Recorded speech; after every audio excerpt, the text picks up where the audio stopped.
सहरावा से आजाना रूम में चानी जाननी संगे काट मन सुन में आओ ना बैठल वो सहरावा से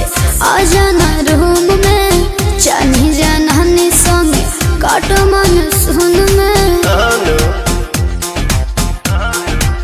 हो चला कमर के भीतरे हमहू बानी हिटरे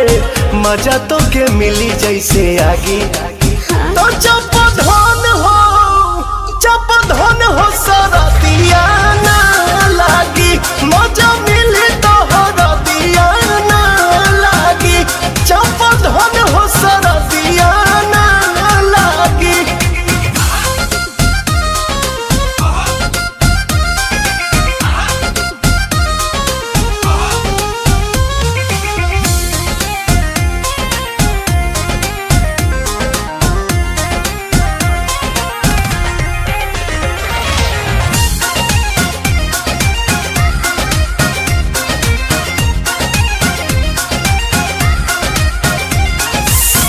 अब भगा दो जरैया के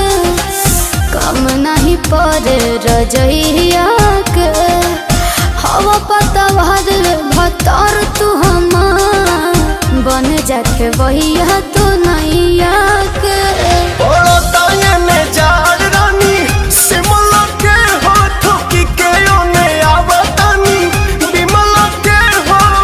सजल व्यंजन करे द मनोरंजन मनवा भइल बा हमरो बागी तो चप धन हो सरदिया ना लागी मजा मिली तो हरदिया ना लागी चप धन हो सरदिया ना लागी।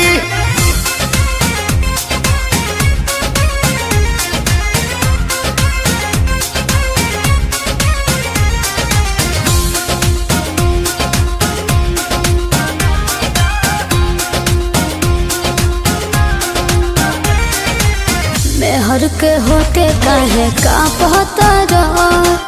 देह कठुआइल खाली भापतर चूल्ही में लवना डाली तो पोतर बानी बोलावत तो सारा पहतर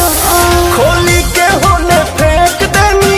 इनरिया जानू पलंगिए पहोइयो जे दिनरिया जानू